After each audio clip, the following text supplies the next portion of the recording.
आपण सध्या भंडारा जिल्ह्यातील खरबी परिसरात आहोत आणि बघू शकतो हा राष्ट्रीय महामार्ग जो आपल्याला पाहायला मिळत आहे हा महामार्ग राष्ट्रीय महामार्ग आहे। भंडारा तुमचा राष्ट्रीय महामार्ग आणि या महामार्गावर खरबी परिसरात मोठ्या प्रमाणात खड्डे तयार झालेले आहेत। या महामार्गावर इतके खड्डे आहेत की जणू हा पांढन रस्त्यासारखं इथं दृश्य आपल्याला पाहायला मिळत आहे आणि यामुळे मोठ्या प्रमाणात अपघाताला आमंत्रण मिळत आहे। आपल्यासोबत बोलण्याकरिता येथील स्थानिक नागरिक आहेत खरबी येथील, आपण त्यांच्याकडून थोडं जाणून घेऊया। भाऊ काय सांगाल, कशा प्रकारे या खड्ड्यामुळे आपल्याला त्रासाचे सामोरे जावं लागते? इथं वारंवार खड्डे पडलेले आहेत। आम्ही इथं तुमसरला जातो आणि याच्या अगोदर आम्ही प्रशासन लक्ष करतो आणि 2 दिवसाच्या अगोदर आपल्या बाबरीच्या झाडावर आढळला आहे एक म्हणजे तात्काळ खड्डे दुरुस्त करण्यात यावा। नक्कीच, तर खड्डे इतक्या मोठ्या प्रमाणात आहेत की दररोज इथं अपघात घडतात असं येथील स्थानिक नागरिक सांगतात। पुन्हा एक युवा आहे आपल्यासोबत, आपण त्याच्याकडून जाणून घेऊया। दादा काय सांगाल, इथं अपघात मोठ्या प्रमाणात होत आहेत आणि मोठ्या प्रमाणात खड्डे आहेत, आपण यासाठी काही प्रयत्न केले का?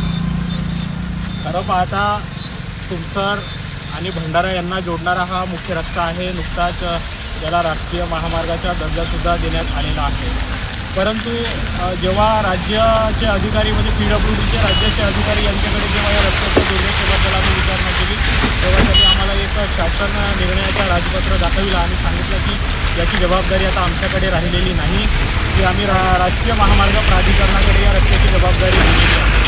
नेमकी आता प्रश्न असा निर्माण झालेला आहे की हा रस्ता तुम्ही बघू शकता एवढ्या मोठ्या प्रमाणावर खड्डे पडले, मोठी जड वाहतूक या रस्त्यानं या ठिकाणी होत आहे आणि याला पर्यायी मार्ग दुसरा भंडाऱ्याला जाण्यासाठी नाही आहे। मोठे मोठे म्हणजे बसेस असतील, ट्रक असतील, अदानीला जाणारे कोळसे घेऊन जाणारे ट्रक असतील, यांची वाहतूक नेहमी या रस्त्यानं होत असते। अवजड वाहने या रस्त्यानं धावत असतात आणि त्यामुळं या रस्त्यांना मोठे खड्डे पडलेले आहेत। शासनाने पर्यायी व्यवस्था म्हणून याच्यावर मुरुमाचा भराव केला, मातीचा भराव केला।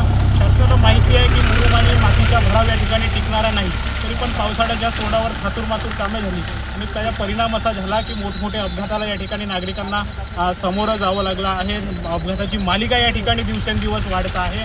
शासन आता आम्हाला या ठिकाणी प्रश्न आहे शासनाला आणि सार्वजनिक बांधकाम विभागाला एक नागरिक म्हणून माझा प्रश्न आहे की शासन या रस्त्यावर आता लोकांची मृत्यू होण्याची वाट बघता आहे का आणि त्यांच्या मृत्यू झाल्याच्या नंतरच या रस्त्यांच्या प्रश्नांकडे शासन लक्ष देणार आहे का, की त्यापूर्वी शासन या रस्त्यांची दुरुस्ती करणार आहे? तर नक्कीच खरं पाहायला गेलं तर शासन आता नागरिकांच्या मृत्यूची इथे वाट बघत आहे का असा प्रश्नचिन्ह येथील स्थानिक नागरिक उपस्थित करू लागलेले आहेत। रुपेश सपाटे, TV9 मराठी, भंडारा।